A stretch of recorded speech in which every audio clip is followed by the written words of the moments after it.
Sanggar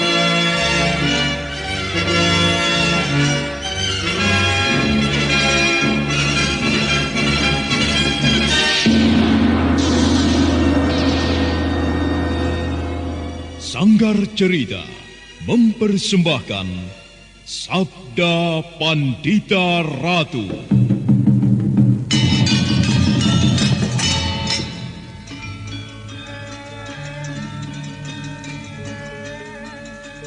Apa yang kau lakukan di Kediri? Kau berkeliaran di jalan-jalan dengan berpakaian compang-camping seperti pengemis. Sebuah cara yang sangat sempurna untuk menyembunyikan jati dirimu yang sebenarnya. Kalau kau melihatku dalam keadaan seperti ini, karena memang seperti inilah aku akan mengamuk. Aku akan mencari kematian. Bumi ini sudah terlalu lama ketempatan tubuhnya yang penuh kotoran. Sekaranglah saatnya aku menemukan jalan kematian yang paling sesuai. Aku Kumbakarna. Akulah Kumbakarna.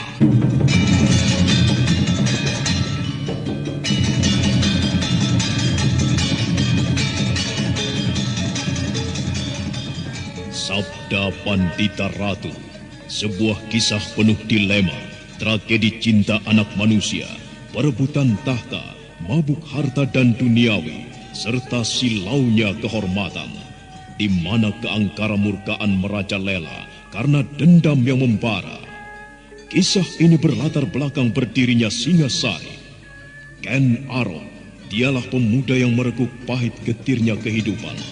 Namun sebenarnya, dialah yang harus melaksanakan sabda-sabdanya. Perjalanan sengsaranya adalah awal untuk meraih keberhasilan, untuk menuju kejayaannya di saat Singasari berdiri. Apakah cita-citamu itu, Kenomang? Aku ingin mengubah nasibku. Aku bosan dengan kehidupanku selama ini yang terlunta-lunta, akrab dalam pelukan kemelaratan. Kadangkala aku berangan-angan, aku adalah seorang istri dari Patih. Bahkan lebih gila lagi, aku berangan-angan, andai kata aku adalah seorang permaisuri, maka akan terhapus semua masa silamku, terhapus lenyap, tidak bersisa semua kenangan buruk yang kumiliki. Itulah cita-citaku, Kakang Ken Arok. Bagaimana dengan kau, Kakang? Aku ingin menjadi seorang raja.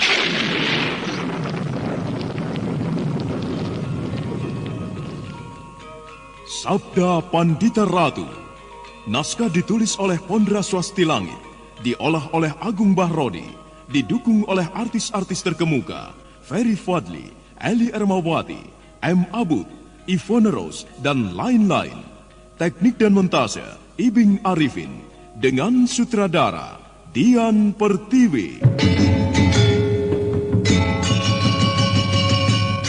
Sabda Pandita Ratu, kali ini dalam episode ke-14 dengan judul Raja Kalacakra.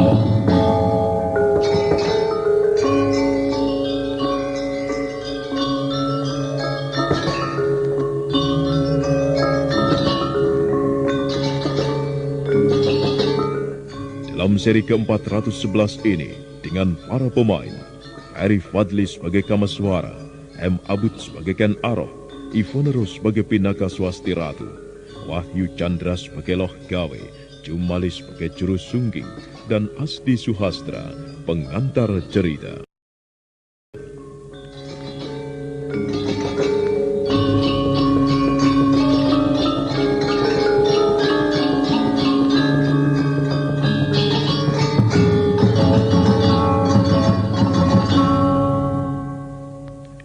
Ken Arok nampak mengangguk-angguk dan tidak peduli dengan basah yang telah mengguyurnya. Sementara Pinaka Swasti Ratu dan Brahmana Loh Gawe tidak beranjak dari tempatnya berteduh. Namun hujan seolah mengerti. Kemudian hujan yang deras itu berhenti, meski mendung masih tetap tebal. Kau berbicara soal Empu Gandring? Iya, aku berbicara Empu Gandring. Aku tidak mengerti apa yang kau maksud dengan Empu Gandring. Jangan kau kira aku tidak tahu apa yang kau perbuat atas Empu Gandring. Perbuatan itu benar-benar perbuatan yang tidak mungkin aku maafkan, Ken Arok. Jangan membuat aku bingung. Aku tidak melakukan apa-apa terhadap Empu Gandring. Lengkap sudah sikap dan sifatmu sebagai manusia, Ken Arok. Hatimu culas, licik, dan tidak tahu balas budi. Apa yang telah kau perbuat terhadap Paman Anjampiani Kayuwangi? Apa yang kau perbuat terhadap Empu Gandring? Orang-orang yang telah banyak berbuat untukku. Benar-benar memperlihatkan wujudmu yang serakah. Kau jangan sembarangan bicara, Kemeswara. Paman Anjampiani Kayuwangi yang mati dalam keadaan berdiri masih sempat menceritakan kepadaku. Apakah kau masih mencoba untuk ingkar? Rona wajah Ken Arok berubah. Dia tidak mengira bahwa apa yang diperbuatnya ternyata ada yang mengetahui, dan yang mengetahui adalah Kameswara. Ken Arok menghela napas panjang dan kemudian melangkah mendekati Kameswara yang pandangan matanya berkobar, pandangan mata yang sirih. Kau mengira bahwa kau telah membunuh Paman Anjampiani dengan sempurna. Salah, Ken Arok. Paman Anjampiani masih diperpanjang umurnya sampai beberapa saat lamanya dan masih mampu bercerita kepadaku bahwa kaulah yang dengan kejam telah membunuhnya. Nah, bagaimana? Apakah kau masih mencoba untuk ingkar? Baiklah. Baik. Kau mengakui? Ya, aku akui. Lalu apa kesalahan mereka kepadamu, Ken Arok? Hah? Apa kesalahan mereka kepadamu? Selama ini yang aku lihat, mereka telah berbuat banyak kepadamu, membantumu. Kau lupa dengan apa yang telah dilakukan oleh Paman Anjampiani Kayuwangi dan Paman Empu Gandring di bumi Belambangan? Mereka mempertaruhkan nyawa membantumu menguasai bongkahan logam yang telah menjadi sumber malapetaka itu. Tetapi apa balasanmu kepadanya? Kau justru membunuh mereka. Katakan, Ken Arok, kalau kau memang mempunyai alasan untuk membunuh mereka, katakan mengapa kau menghabisi Empu Gandring dan Paman Anjampiani. Aku tidak telaten dengan mereka. Kau tidak telaten dengan mereka? Apa yang kau sebut tidak telaten itu? Apa, Ken Arok? Itu bukan urusanmu. Apakah bukan karena kau ingin mencoba kedahsyatan keris Empu Gandring yang kau pesan itu? Bukan main. Dan untuk itu kau mencobanya dengan mengorbankan Empu Gandring. Lalu manusia macam apa kau ini, Ken Arok? Yang aku dengar selama ini adalah kau sebagai manusia langka yang membawa pertanda kasih dari dewa-dewa. Kau yang membawa pulung wahyu yang turun dari langit. Di mana kelak kau akan menjadi raja besar di tanah Jawa ini. Tetapi itulah sifatmu. Sifat seorang calon raja yang besar, yang ternyata culas. Jaga kata-katamu, Kameswara. Apa yang kau ucapkan itu bisa membuatku marah. Kaulah yang tidak tahu diri. Kaulah yang membuat aku marah. Rupanya kau tidak bisa menerima kematian Empu Gandring di tanganku. Aku tidak bisa menerimanya. Dan kau akan membalaskan dendam mereka kepadaku. Begitu, Kameswara. Mari kita lanjutkan pertempuran yang baru saja terjadi di tempat ini. Bukan lagi Uma Durga yang akan kuhadapi. Namun sekali lagi, aku ingin menjajal semakin tinggi dan sejauh mana ilmu kanuragan yang kau kuasai yang menyebabkan kau menjadi manusia yang lupa diri. Kameswara. Bagiku Empu Gandring hanyalah sebuah batu loncatan dari keinginanku untuk menggapai cita-citaku. Kematian Empu Gandring adalah takdir yang telah digariskan oleh Dewata. Nah, selamat tinggal. Tidak ada gunanya aku melayanimu. Sebaiknya urusi saja anakmu yang telah lahir itu, yang kelak akan ikut menentukan pula wajah Pulau Jawa ini. Jangan tinggalkan tempat ini, Ken Arok. Sebelum persoalan Empu Gandring dan Paman Anjampiani kau selesaikan. Hormatku, Bapak. Aku terima, anak mas.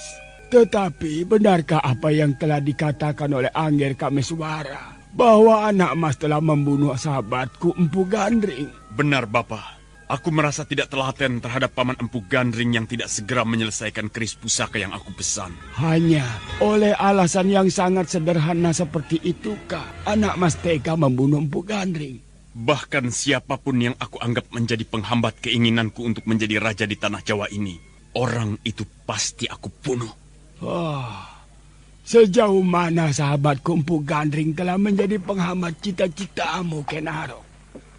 Aku merasa sama sekali tidak yakin bahwa Empu Gandring menjadi penghambat. Jika Empu Gandring tidak segera menyelesaikan keris pusaka pesananmu itu pun bisa aku mengerti. Karena membuat pusaka tentu memerlukan persyaratan-persyaratan khusus dan membutuhkan waktu yang cukup lama pula. Anak Mas Ken Arok, aku masih bisa mengerti ketika mendengar kau telah menjadi Akuwutu Mapel. Karena itu masih dalam kerangka perjalananmu untuk menjadi raja di tanah Jawa ini. Aku masih bisa mengerti meski kau bunuh Akuwutunggal Ametung. Aku tidak membunuh Akuwutunggal Ametung. Kebo Ijo yang melakukannya. Itu cerita yang kau karang sendiri, Ken Arok. Aku tahu siapa kau. Aku yakin yang membunuh Tunggal Ametung itu kau. Kau masih ingin selak? Mau mungkir? Sudahlah anak Mas. Aku saja. Aku masih bisa mengerti jika kau harus menyingkirkan Akuwutunggal Ametung. Tetapi Empu Gandring, bagaimana anak Mas bisa tega melakukannya? Percuma, Bapak. Aku tidak akan menerangkan. Andai aku terangkan sekalipun Bapak tidak akan bisa mengerti. Hatimu tidak akan tenang, anak Mas. Sampai kapanpun, hatimu tidak akan tenang. Sampai kapanpun dan dimanapun, anak Mas akan dibayang-bayangi oleh apa yang telah anak Mas perbuat. Maaf, Bapak. Aku tidak bisa berlama-lama di sini. Ken Arok, kau tidak akan lepas dari tanganku. Jangan dikejar, anak Mas. Percuma. Ia telah membunuh Empu Gandring dan Paman Anjampiani. Ken Arok adalah sebuah takdir, anak Mas. Sanggupkah kau mengubah takdir? Kameswara berdiri lunglai menatap kemana Ken Arok pergi. Ada sesuatu yang mengganjal di dadanya. Buah kekecewaan yang tidak tersalurkan. Kameswara kemudian tersadar. Dia bergegas mendekati Pinaka yang berdiri di bawah rindangnya sebuah pohon. Tinggal beberapa langkah lagi, Kameswara mendekati Pinaka. Namun tiba-tiba langkahnya terhenti. Ki Juru Sungging. Ada apa, Kameswara? Temanku Ki Juru Sungging. Mereka tadi bertempur. Ada sesuatu yang kau cemaskan, anak Mas. Aku bersama seorang kawanku, Bapak. Namanya Ki Juru Sungging. Ia sedang bertempur melawan 2 orang musuh bebuyutannya. Mari, Bapak. Ayo, Pinaka. Kita lihat apa yang terjadi. Oh, biarlah aku yang menggendong anakku. Brahmana Loh Gawe hanya bisa menghela napas panjang ketika melihat Pinaka menyerahkan bayinya pada Kameswara. Bayi yang bernama Parameswara itu menggial-gialkan tangannya ketika Kameswara menggendongnya. Seolah bayi itu tahu orang yang menggendongnya adalah ayahnya. Maka sejenak kemudian Kameswara, Pinaka, dan Brahmana Loh Gawe telah bergegas menuju ke sebuah tempat yang ternyata tidak jauh dari Gua Paralingga. Aku tidak mendengar suara apapun. Nampaknya pertempuran itu telah usai, Bapak. Di mana mereka bertempur? Di sana, Bapak. Oh, nampaknya ada tubuh yang menggeletak. Ya, aku melihatnya. Kameswara yang tiba paling dulu menjadi sangat cemas menemukan tubuh Ki Juru Sungging tergeletak di atas tanah. Wajahnya sangat pucat dan basah oleh air hujan. Kameswara yang menebarkan pandangan matanya melihat 2 sosok tubuh yang lain yang terkapar tidak bernyawa. Kameswara mengenali mereka adalah Joko Prahoro dan Endang Rudati. Kameswara segera memeriksa tubuhnya. Oh, ia masih hidup.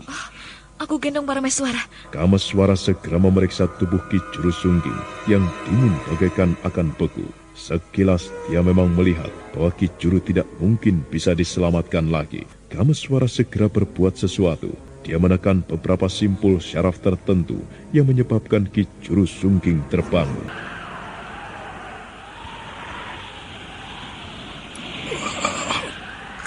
Kameswara. Ya, aku Ki Juru. Akhirnya aku berhasil. Aku berhasil mengecoh mereka dan membunuh mereka. Terbalas sudah semua dendam keluargaku. Kematian ibuku. Apa yang terjadi pada keluargaku?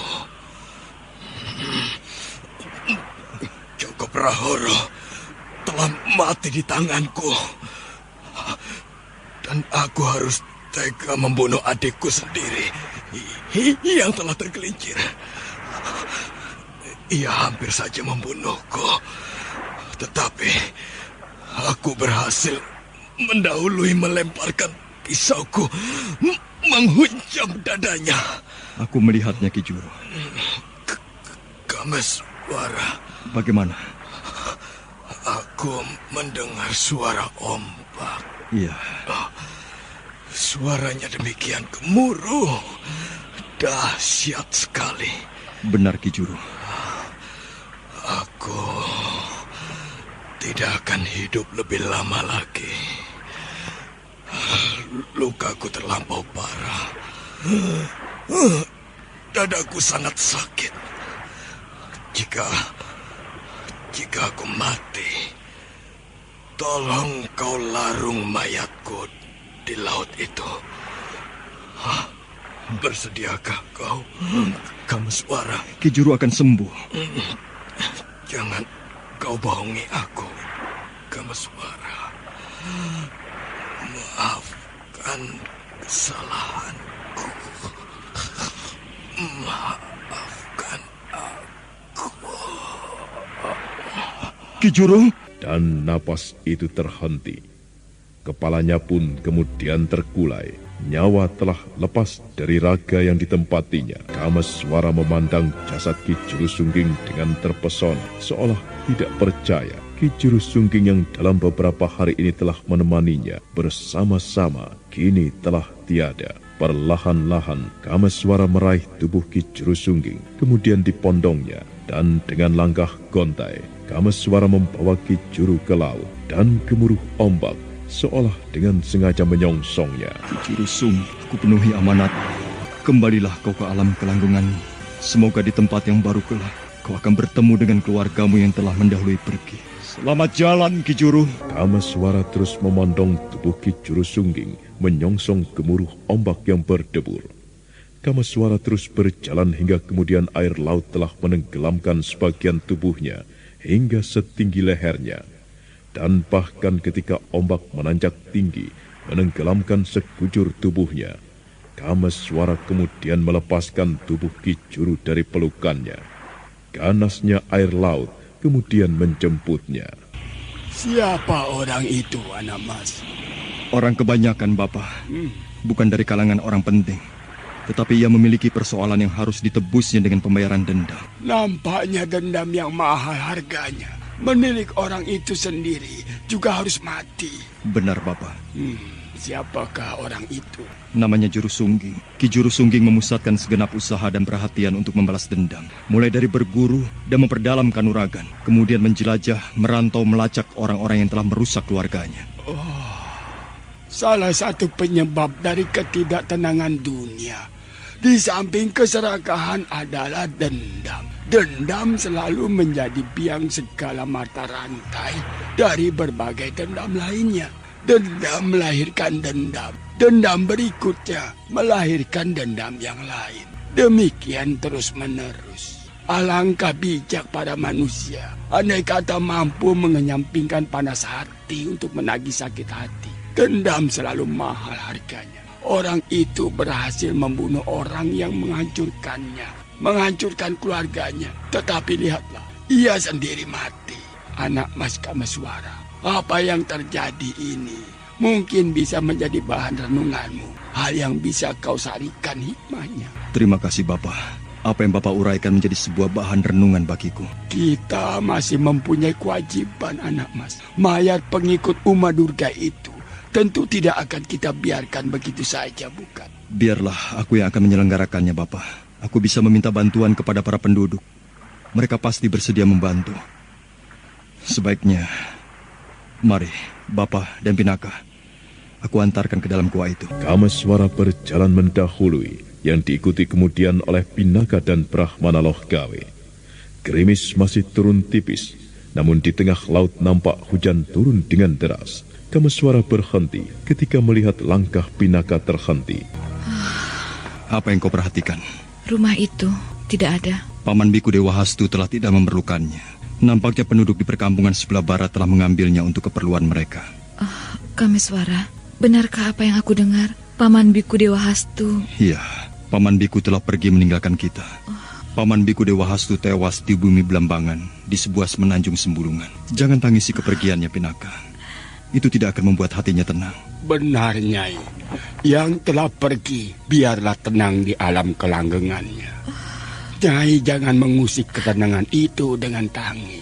Ada cahaya berpendar dari dalam goa. Itulah cahaya obor yang dinyalakan Kameswara.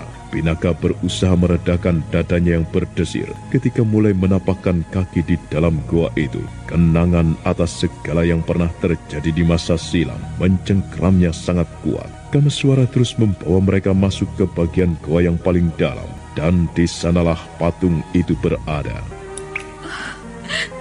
Ibu, anakmu datang, Ibu. Ibu Luh Saraswati.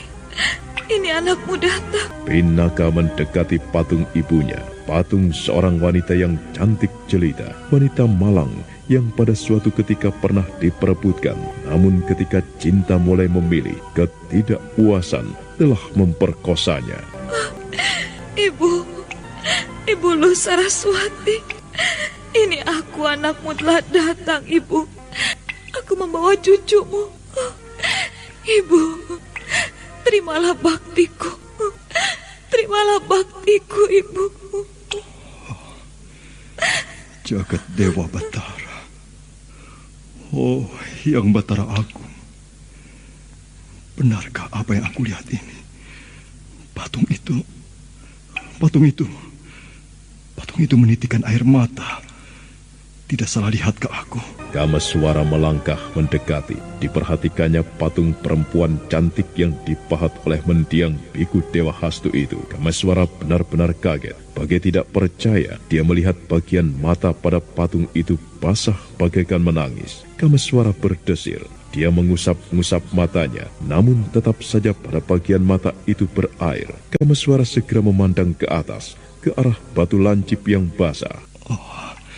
Mungkin air itu berasal dari atas, tepat mengenai bagian mata. Patung itu patung batu. Batu tidak mungkin menangis. Pikiranku saja yang macam-macam. Seiring waktu yang berjalan, hati Pinaka telah menjadi tenang. Meski Pinaka menganggap patung itu adalah ibunya, namun tetap saja patung itu adalah sebuah batu, sebuah benda yang mati. Angger Kameswara. Bagaimana Bapak Brahmana Lokawe? Dari Swambara Budura, aku menemui Nyai Pinaka yang ingin melahirkan bayinya di tempat ini, di hadapan patung ibunya. Nah, dengan demikian Nyai Pinaka akan merasa melahirkan bayinya disaksikan oleh ibunya. Akan tetapi, meski Nyai Pinaka mempunyai kehendak, ternyata Hyang Batara Agung kuasa atas garis Pepesten. Nyai Pinaka justru melahirkan bayinya di Kediri, di rumah seseorang yang aku kenal. Angger, bayi yang lahir dari rahim Nyai Pinaka adalah bayi yang menentukan masa depan. Uma Durga memburunya dan bermaksud untuk memusnahkannya. Tentu membutuhkan waktu bertahun-tahun menunggu bayi itu dewasa untuk mampu menghadapi Uma Durga. Semula aku bertanya, apakah aku akan terus mengawal Nyai Pinaka? Atau pertanyaan lain, mampukah aku memberikan perlindungan? Tidak, anak mas. Uma Durga terlalu tangguh untuk kuhadapi. Nampaknya anak mas yang mampu mengimbanginya, di samping anak mas Ken Arok. Parameswara anakku, Bapak. Aku ayahnya. Aku berkewajiban untuk melindunginya. Orang tua mana yang akan membiarkan anaknya akan dibunuh orang? Syukurlah dengan demikian. Aku tidak akan menjadi sangat cemas seperti selama ini. Akan tetapi ada sesuatu yang lain yang aku cemaskan, anak mas. Soal apa, Bapak? Soal hubungan antara anak mas dengan Nyai Pinaka. Anak mas, bolehkah aku mengetahui bagaimana perasaanmu? Apakah kau masih mengharap Nyai Pinaka akan menjadi istrimu? Tidak, Bapak. Aku tidak akan gelap pikiran melakukan hal itu. Benarkah demikian? Bapak meragukan? Maksudku, cobalah bertanya di dalam hatimu, Angger Kameswara. Benarkah demikian seperti yang Angger katakan? Mampukah aku menjawab dengan tegas bahwa hal buruk yang pernah terjadi itu tidak terulang kembali jika aku bersama-sama dengan Pinaka dalam waktu yang lama? Di satu pihak aku adalah adiknya, lahir dari benih ayah yang sama. Di pihak lain, Jagat Dewa Batara. Nampaknya kau ragu-ragu, anak mas. Ya, Nyai Pinaka adalah kakakmu. Tentu sesuatu hal yang tidak sepatutnya jika anak mas menutup mata akan kenyataan itu. Lain lagi jika anak mas mengembalikan keadaan pada hal yang seharusnya. Benar-benar menampakkan Nyai Pinaka sebagai kakak kandung. Bukan lagi seorang perempuan yang menjadi tempat membagi kasih sayang. Aku berharap aku akan memegang teguh hal itu, Bapak. Aku percaya, anak mas. Jika anak mas Kameswara tentu akan berusaha menegakkan hal yang harus terjadi. Ya, Bapak sendiri. Bapak memiliki banyak persoalan yang menyebabkan Bapak tidak bisa selalu bersama-sama dengan kakak perempuanmu itu. Anak itu sudah mendapat pengayoman yang kukuh. Aku tidak akan cemas lagi. Tetapi sebelum Bapak minta diri, apakah Bapak boleh mengetahui apakah anak mas akan menggunakan tempat ini sebagai persembunyian bagi anak itu? Aku kira tidak, Bapak. Menurutmu, goa ini tentu tidak akan lepas dari pengintaian Uma Durga. Benar, Bapak. Parameswara akan tetap dalam bahaya jika berada di sini. Rasa-rasanya tidak ada tempat yang bisa dipergunakan menghindari Uma Durga. Matanya tersebar di mana-mana. Jika demikian, anak mas akan berpindah-pindah tempat. Juga tidak, Bapak. Berarti ada sebuah tempat yang menurut anak mas aman sebagai persembunyian anakmu. Benar, Bapak. Boleh Bapak mengetahui, mungkin pada suatu ketika Bapak akan menengok anakmu. Di balik air terjun Kambang Ayun. Brahmanaloh gawe mengangguk-angguk. Brahmanaloh gawe pernah mendengar nama Kambang Ayun, sebuah tempat yang selama ini banyak diragukan orang. Apakah semacam itu benar-benar ada atau tidak? Sebuah tempat yang pernah menjadi tempat pertemuan para sakti yang memperebutkan air suci, yang kabarnya bagi siapapun yang berhasil meminumnya akan mendapatkan karunia usia panjang.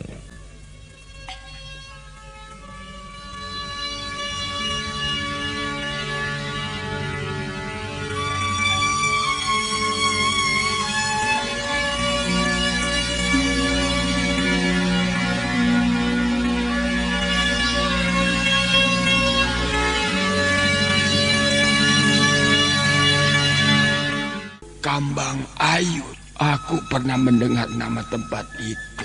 Bukankah ayah angkatmu, Ki Ageng Pasanggaran, atau yang mempunyai nama sebenarnya Kanigara, terbunuh di tempat itu? Benar, Bapak.